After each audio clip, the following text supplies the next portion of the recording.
আসসালামু আলাইকুম সুপ্রিয় দর্শক, স্টার কুক এন্ড ব্লগস পরিবারের পক্ষ থেকে সবাইকে স্বাগত জানিয়ে নতুন আরেকটি পর্ব শুরু করেছি। আমার আজকের পর্ব থাকছে স্প্রিং রোল। কিভাবে এটা তৈরি করব সেটা শেয়ার করছি, আশা করি ভালো লাগবে। যারা নতুন গৃহিণী, যারা সহজেই এই শীটটা তৈরি করতে পারবে না, তাদের জন্য আজকের এই রেসিপি। এটা খুব সহজেই আমি তৈরি করে দেখেছি। খুব চলুন তবে শুরু করা যাক।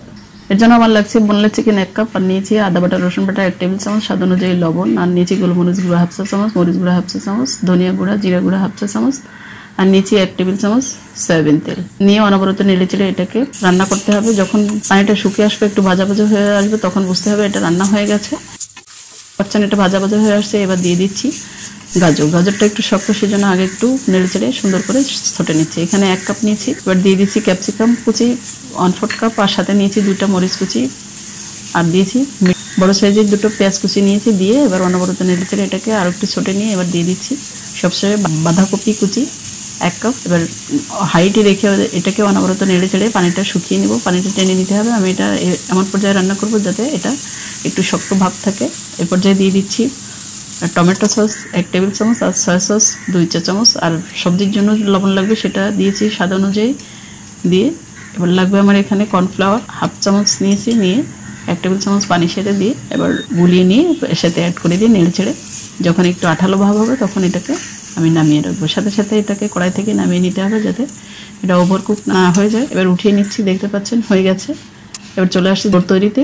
এখানে নিয়েছি 2 কাপ ময়দা, আর নিয়েছি স্বাদ অনুযায়ী লবণ, আর 2 টেবিল চামচ তেলটা দিয়ে ভালো করে সুন্দর করে হাত দিয়ে ডলে ডলে এটাকে ময়াম করে নিতে হবে। কীভাবে ময়াম করেছি সেটা একটু দেখিয়ে দিচ্ছি। হাত দিয়ে মুঠ করলে যদি এটা দলাটা ভেঙে যায় তখন বুঝতে হবে ময়াম দেওয়া হয়ে গেছে। এবার অল্প অল্প পানি দিব, আর এটাকে সুন্দর করে ময়াম দিয়ে নিতে হবে। একবারে পানিটা দেওয়া যাবে না, তাহলে ডোটা নরম হয়ে যেতে পারে। ডোটা পরোটা আমরা যেভাবে তৈরি করি সেভাবে একটা সুন্দর ডো তৈরি করে হাত দিয়ে মুথে এটা সুন্দর করে সফট করে ডোটা তৈরি করে নিতে হবে। ভালো করে ময়াম দিতে হবে, তাহলে দেখবেন রুটিগুলো অনেক সুন্দর হবে। ময়াম দেওয়া হয়ে গেছে। এবার উপর থেকে একটু তেল ব্রাশ করে আমি ঢাকনা দিয়ে ঢেকে রাখবো আধা ঘন্টার জন্য। দেখতে পাচ্ছেন এটা কতটা সফট হয়েছে সেটা দেখিয়ে দিলাম। এবার ঢাকনা দিয়ে ঢেকে আধা ঘন্টার জন্য রেস্টে রাখছি। আবার একটা ফয়েল পেপার দিয়ে মুড়িয়ে রাখছি। আপনারা আগের দিন এটা ডোটা তৈরি করে যদি ফ্রিজে রেখে পরের দিন তৈরি করেন তাহলে দেখবেন খুব ভালো থাকবে, সেটা একটু দেখিয়ে দিলাম। এবার আমি ফয়েল পেপারটা সরিয়ে ডোটা আধা ঘন্টা পরে এবার আমি রুটির তৈরির যে পিটা রয়েছে তার উপরে নিয়ে এটাকে আমি 4 ভাগ করে নিব। খুব ছোট করে তৈরি করে দেখাবো যাতে যারা নতুন গৃহিণী আছেন তারা খুব সহজে এটা তৈরি করে নিতে পারেন। এটা করা যথেষ্ট কঠিন আছে, যদি আমার এই টিপস ফলো করে তৈরি করেন তাহলে দেখবেন খুব সহজেই তৈরি করে নিতে পারবেন। এবার একা একা 4 ভাগ করে এটাকে সুন্দর করে ফোল্ড করে নিয়ে যেটা প্রথমে করেছি সেটা বাদে আর বাকিগুলো নিয়ে এটা ঢাকনা দিয়ে ঢেকে রাখতে হবে, তা নাহলে উপরটা শক্ত হয়ে যাবে। আবার একটু মুথে নিয়ে ফোল্ড করে নিয়ে তারপরে এটা বেলে নিচ্ছি। রুটির চেয়ে একটু মোটা করে এটা তৈরি করতে হবে। স্প্রিং রোলের শীট সাধারণত একটু বড় করে তৈরি করতে হয়, তাহলে সুন্দর হয়। কিন্তু যারা নতুন গৃহিণী তারা খুব বড় করতে গেলে খুব ঝামেলায় পড়তে পারে। সেক্ষেত্রে আমার মতো এরকম ছোট করে যদি তৈরি করেন তাহলে দেখবেন সুন্দর হয়। এটা সবাই কম বেশি তৈরি করতে পারেন, যারা নতুন তাদের জন্য আমার এই রেসিপি। এবারে একে একে একটা বয়মের ঢাকনা দিয়ে আমি এটাকে কেটে নিয়েছি। কেটে নিয়ে উপর থেকে অয়েল দিয়ে এটা ভালো করে হাত দিয়ে ব্রাশ করে নিচ্ছি, আর এর উপর থেকে এবার অল্প অল্প করে ময়দা ছিটিয়ে আবার হাত দিয়ে সুন্দর করে স্প্রেড করে দিচ্ছি। কীভাবে করছি একটু স্ক্রিনে দেখে বুঝে নিতে হবে। এবার একে একে সব রুটির উপরে ময়দাগুলোকে দিয়ে দিচ্ছি। একেবারে কম দিলে হবে না, তাহলে এটা যেতে পারে, একটার সাথে একটা লেগে যেতে পারে। এবার একটার পর একটা উঠিয়ে দিয়ে এটাকে হাত দিয়ে একটু সুন্দর করে প্রেস করে বেলার আগে প্রেস করে একটু বাড়িয়ে নিতে হবে।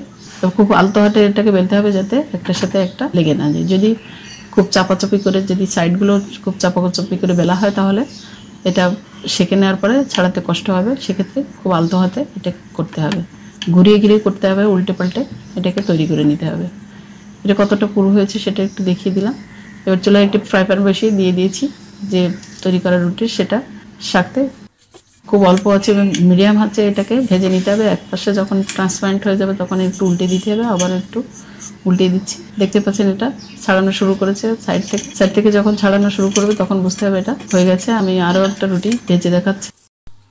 এরকম যখন সিদ্ধ হয়ে আসবে উপর থেকে তখন বুঝতে হবে রুটির শাঁকা হয়ে গেছে। খুব বেশি তাপে রুটিটা ভাজা যাবে না, একদম লো আঁচে করে রাখতে হবে। আর যখন উঠাতে হবে তখন আমি কিন্তু চুলাটা অফ করে দিয়ে এটাকে উঠাচ্ছি, যাতে হাতে খুব সাবধানে উঠাতে হবে যাতে হাতে তাপ না লাগে। দেখতে পাচ্ছেন কত সুন্দর পাতলা হয়েছে। সব শেষে যে দুটো আছে সেটাও একটু উঠিয়ে দেখিয়ে দিচ্ছি। এভাবে একে একে সব শিটগুলোকে তৈরি করে নিব।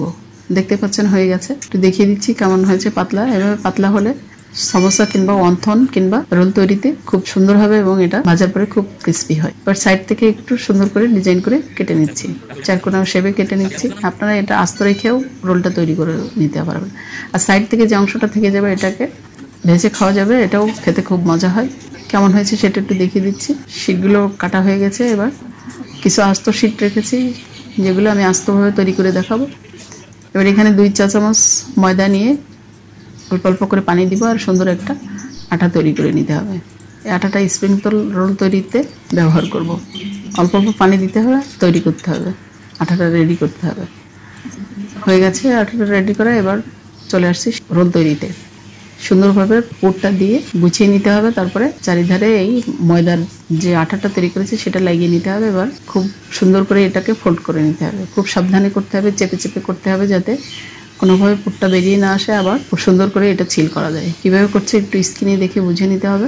খুব চেপে চেপেই কিন্তু এটা তৈরি করতে হবে, চারিদিক দিয়ে এটা দিয়ে আটা দিয়ে তৈরি করে নিতে হবে। এবার যে গোল যেটা ছিল যেভাবে তৈরি করেছি সেটার কিছু অংশ কিছু উপরে যে অংশ ছিল একটু ছোট ছিল সেগুলো আস্ত রেখে এবার শীটগুলো না কেটে তৈরি করে দেখাচ্ছি। আপনারা আমি যে রোলটা তৈরি করেছি সেটা না কেটেও এভাবে যদি আস্ত তৈরি করেন, সেক্ষেত্রে না কেটে যদি এইভাবে পুরোটা ধরেই করেন তাহলে দেখবেন অনেক সুন্দর হবে। এটাও একই রকম খেতে হবে। দেখতে পাচ্ছেন একটা রোলও কিন্তু খুলে যাবে না, সেভাবে এটাকে তৈরি করে নিতে হবে। দেখতে পাচ্ছেন হয়ে গেছে। আর আঠা দিয়ে সুন্দর করে যাতে সিল হয় সেভাবে আঠাটা দেওয়া হয়েছে। এবার চলে আসছে, চলে একটি প্যান বসিয়ে দিয়ে দিয়েছি পর্যাপ্ত পরিমাণে তেল। এটা ডুবো তেলে আমি ভাজবো, সেক্ষেত্রে সেই পরিমাণে তেলটা দিতে হবে। হালকা একটু গরম হয়ে আসলে তারপরে একে একে রোলগুলোকে ছেড়ে লো আঁচে রেখে আমি ভেজে নিব, যাতে লো আঁচে ভাজলে খুব মচমচে হবে এবং কুড়মুড়ে হবে, সেভাবে এটাকে ভেজে নিতে হবে। লো আঁচে রেখে এটাকে ভেজে নিতে হবে। যখন এক পাশ গোল্ডেন কালার ধারণ করেছে তখন উল্টিয়ে নিচ্ছি। এভাবে কয়েকবার উল্টে পাল্টে এটাকে ভেজে নিতে হবে। আবারও একটু উল্টে দিচ্ছি। এই রোলটা খেতে কিন্তু অসম্ভব মজার হয়। আমার টিপস ফলো করে একবার হলে বাসায় ট্রাই করে আমাকে কমেন্টস করে জানান। হয়ে গেছে, দেখতে পাচ্ছেন কালারটা কেমন হয়েছে। এবার একে একে একটা টিস্যু পেপারের উপরে এটাকে তেল ঝরিয়ে উঠিয়ে নিতে হবে।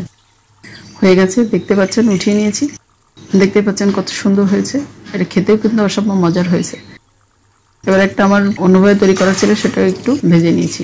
একটা ভেঙে আপনাদের সাথে শেয়ার করছি এটা কতটা মচমচা হয়েছে।